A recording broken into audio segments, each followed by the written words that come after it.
Karen Frankel here with you. Today, specifically, problems with portraits when people are not looking straight at you as I am at the moment. So most of my portrait sessions, if not all of them, are about people that are facing straight on. And of course, when you're conversing with people, usually it's this way. And if you're drawing a one-on-one portrait, it's very easy to have somebody sitting exactly facing you. But if you go especially to a group portrait session, there will be only one lucky person, if one at all, who sits directly in front of the model. And most of the time, you will see your model turned a little bit more, turned a little bit more, or indeed there might be full profile. When you do a group situation and you have a portrait model, generally speaking, their head is straight. So even if they are turned a little bit, they are straight. But other problems arise when you are drawing photographs, or if you're sitting on the floor, or if you're standing, so you are not face to face, as in your eye level is the same eye level as your model, and as the head tilts up and down, that has specific problems. And not only tilting up and down, but tilting sideways as well.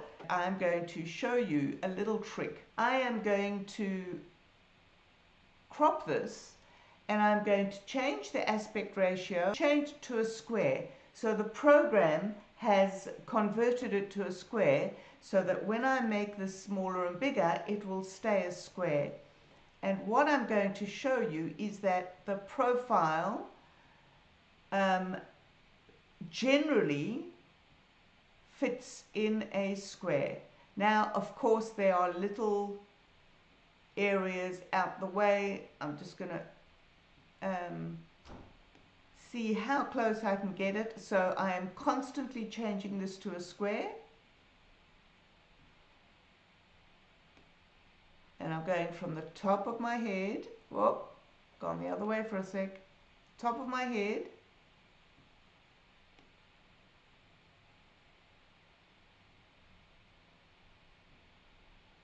okay, so I'll allow for a little bit of buffy hair. Not much. You can see there immediately that my profile, give or take a millimeter or two, fits into a square from the front of my nose to the back of my head.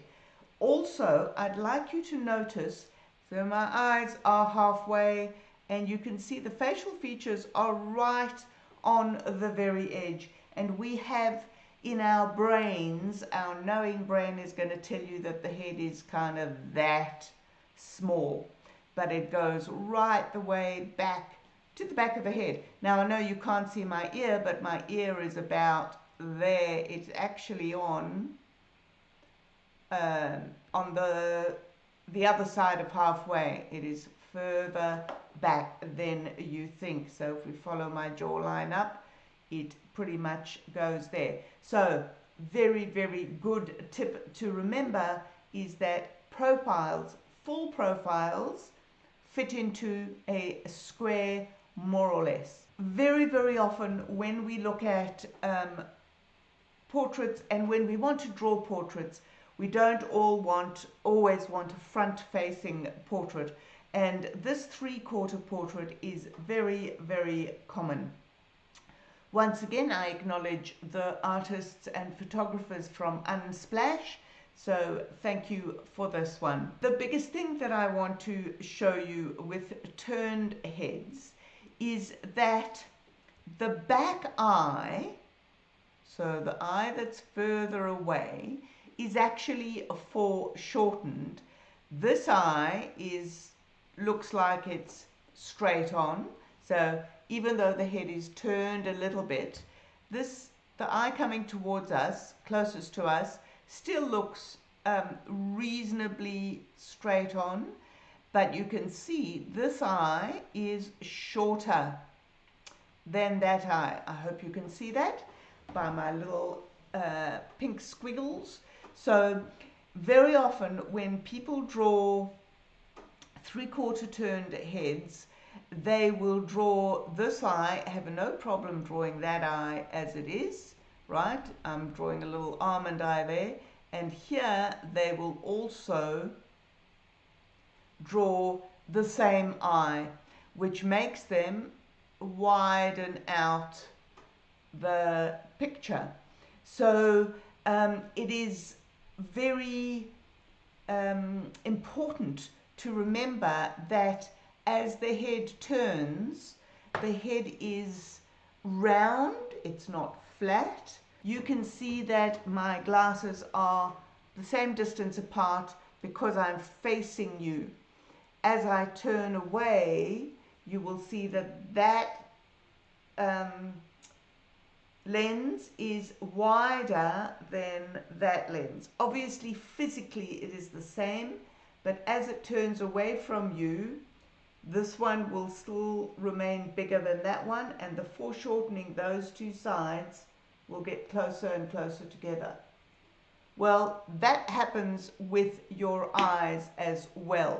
So there, this eye hasn't changed too much. It's changed from there to there, but that eye is much smaller. And as the head turns away, this eye will become interrupted by the nose, bridge of the nose. And you will see less and less of that eye. So watch that in reverse. Watch the size of my eyes change. As I come round to you. Very clearly, those pink lines that I've drawn aren't going to work. I try to think of things that you wouldn't ordinarily think of to stop me from drawing what my brain constantly tells me to draw. So I sometimes think that this eye in a turned portrait is like a cyclops eye, and it's more or less in the middle of that. And that helps me to get my widths right. So it helps me to get that, obviously depending on exactly how turned your portrait is. It may or may not be exactly in the middle, but you can see what I mean by how that will help you to get these things right. Lots of people, when they are drawing portraits, they'll draw a side portrait, so they'll draw the head like that, and they will, I told you already about the eye, right, drawing the eye straight, but they'll draw everything straight. So they'll do that, and they'll do that, and they'll do that. So everything will be straight on their portrait, and all they've done is they've shifted those features to the side. So we could literally do that and it would still be a normal portrait because we haven't actually changed the angle of anything. You can now see the pink is all central. One of my favorite tricks in drawing eyes is to look at the shape of the white that you can see. So very clearly this eye, even though it's the head is turned, she is actually looking at the camera, and that means that we've got less, we're seeing less white on that side and more white on that side. And the same with the other eye, more white on that side and less white on that side. So remember to look out for the shape of the white to show you what's going on with that eye, and that will also help with getting the right distance across there. The next thing that is going to help you to get the back eye, the eye that's further away, correct, because that's one of the most difficult things to do. And there's two things to look at. The first is the edge of the face? Where is the eye with reference to the edge? In her case, it's right up against it because we've got her lovely long lashes even sticking out. And the next thing is, how close is that eye to the bridge of the nose? So depending on how turned that nose is, you may actually get the bridge of the nose obscuring the back eye. In this particular case, it's not obscuring it, but it is so close, right?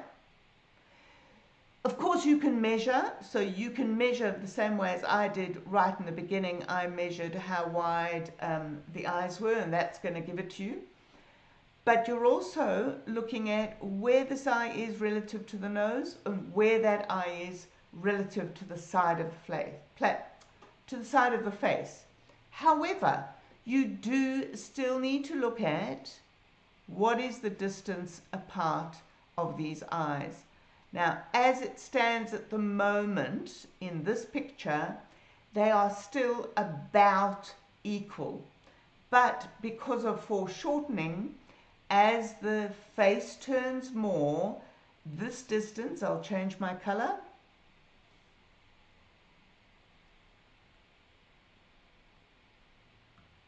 This distance will become shorter as the head turns. Okay, so you will have to look at how close is this eye and how close is that eye to this nose, and look at those spaces. Let's have a look at the nose.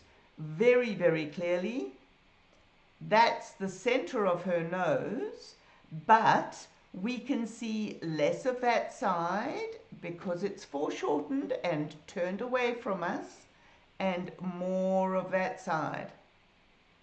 So you know my trick about the nostrils are about eye width apart? That nostril is actually now going to be underneath the eye.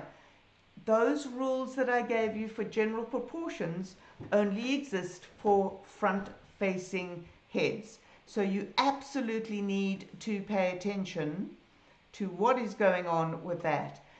Once again, I try and look for generic shapes. So I'll look for a shape like that. Now the bridge of her nose is angled now. It's only straight when you're pointing straight, and that side of her nose will be like that. Follow your verticals. Use your pencil upright all the time.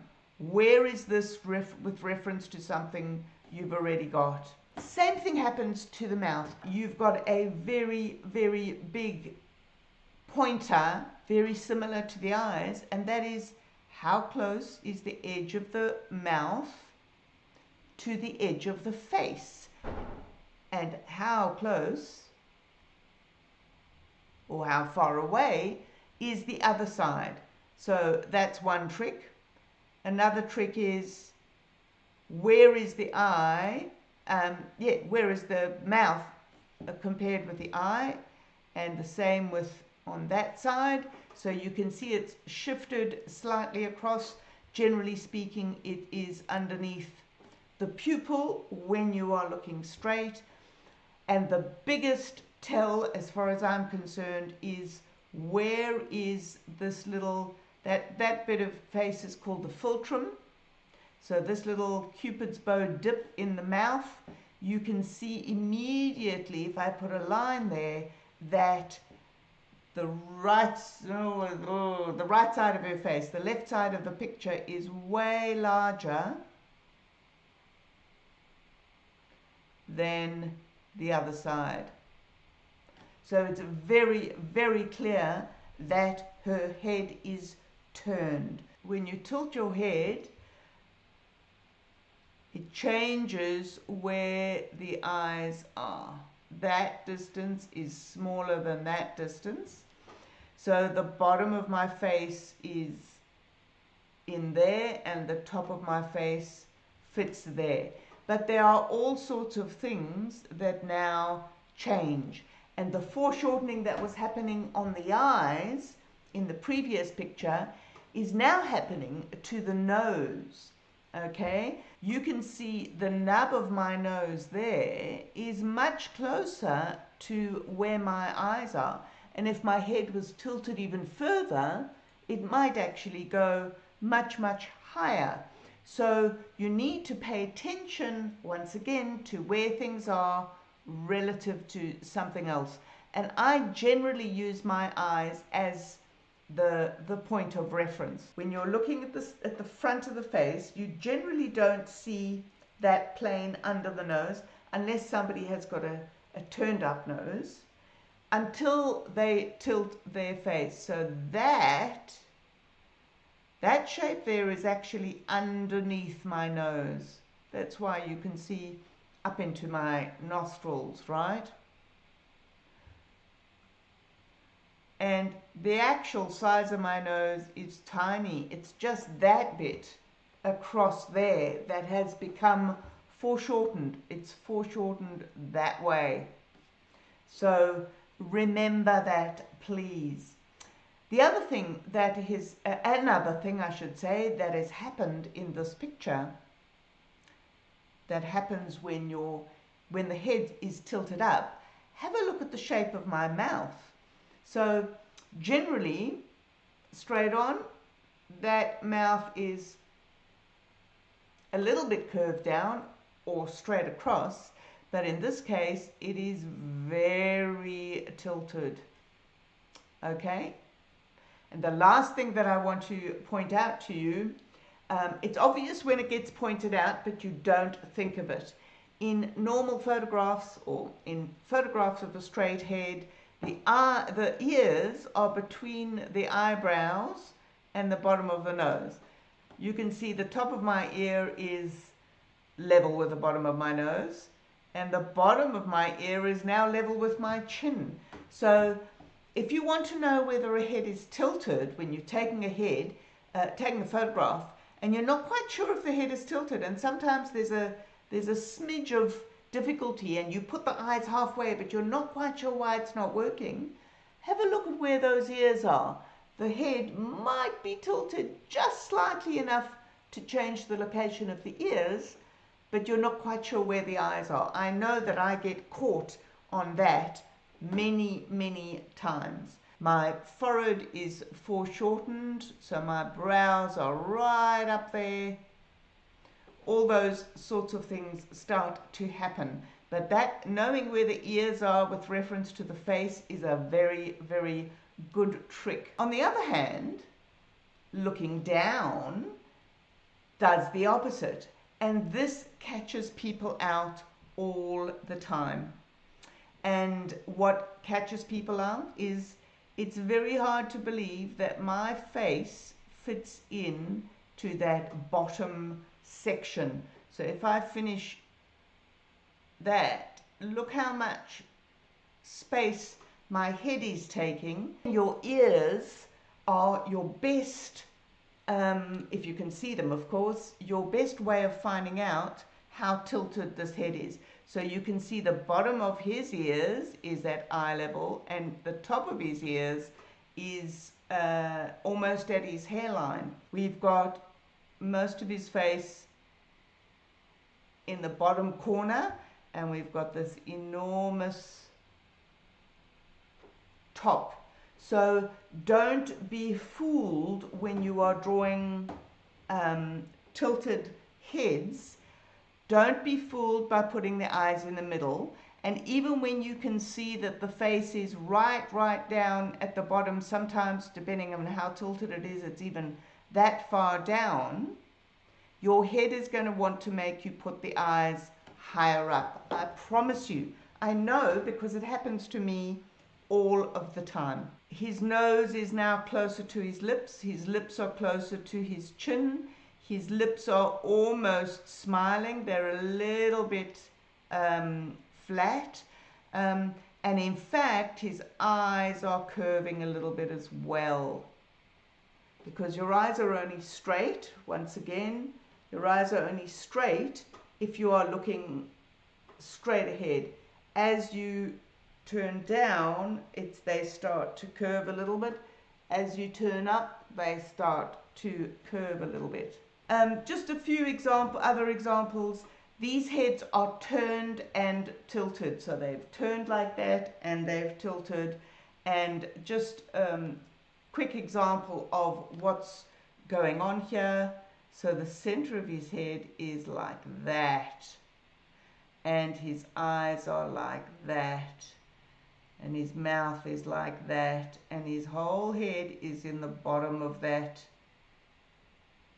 triangle there, and the above his eyes is all of that. I always find this fascinating when I look at these pictures. What else have we got? So this is one is the opposite. She's tilted and turned. And we've got, so if I put a line from the center of her chin to the center of her lips, to the center of her nose, to the between her eyebrows, to the center of her head, we've got that curve, which is always useful. And can you see how curved her eyes are? And how curved her lip is? So she's got lots of things going on, but again, you can find useful negative shapes against the side of her head. And of course, her ears are way, way down. If you've got a head that's tilted, it is still going to be equidistant of the two sides. So we're not talking about a turned head, but the angle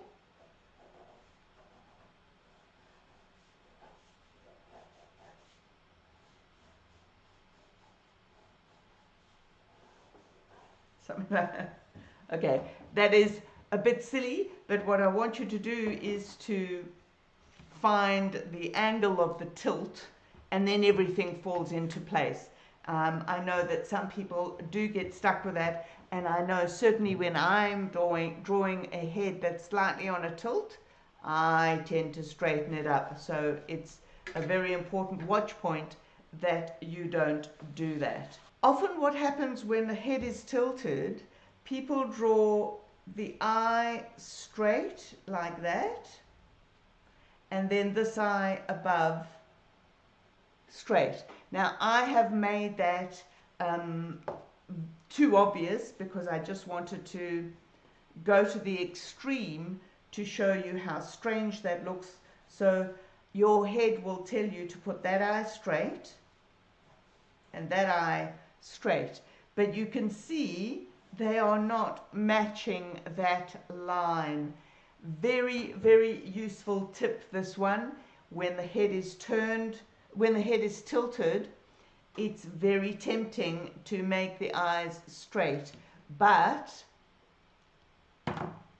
they go from straight across to tilted. So they actually follow each other. Okay, so remember that. The eyes are still following each other like that. They need to be on the same line, or if the head is tilted, they can be like that, a little bit, maybe not quite as drastically as that, but they are never stepped above each other like that. Okay, you can see that's a pretty alien person. This gentleman is, I've kept to last really because he is both tilted and turned, so you have to watch out for all sorts of things. But it's all, don't be too scared of it. Just think about the positions that I've already told you and go one at a time. Where is this relative to that? So that first line, which gives you going through his, between his eyebrows, to the tip of his nose, to the mouth, and to the tip of his chin, that will actually give you your shape. You can see as well that those eyes are on a tilt as well. The mouth is on a tilt.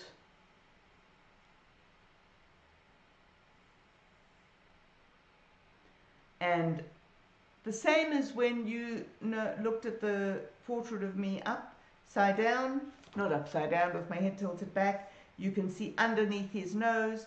But not only can you see underneath his nose, I took that away because I didn't think you would see it properly. You can see only a small section of the nose that's far away and a large section. So it's all about careful observation of shapes. Once again, if I put this over, have a look at how close is the edge of the nose to the edge of his face. Remember, I was talking about how close is the eye to the edge of his head. Look, his eye goes right to the edge of his head, and that eye is much smaller than that eye. So that still remains true for a tilted head, right? You're just combining all the different things. Clearly you can see his eyebrows on a tilt as well. Remember, we can see that much of his head, and actually because I've used a grid there, it's actually quite helpful to use the vertical lines of the grid. So now I can see I've placed that at the middle of his mouth, and it's actually traveling up almost where his eye is, and that is also almost where his nose is. So use those verticals to show you. And that line, so that distance is the same as that distance. So his nose pretty much fits into a box. So think about all of these things. Don't think about drawing a nose. Think about what is this shape altogether. It's always when we're drawing something called a nose or an eye or a lip that we get thrown. So that's just a triangle, okay? So try and keep that in mind when you are drawing portraits that are shaped in any way. And it's always a lovely trick to do this sort of tracing. Don't panic.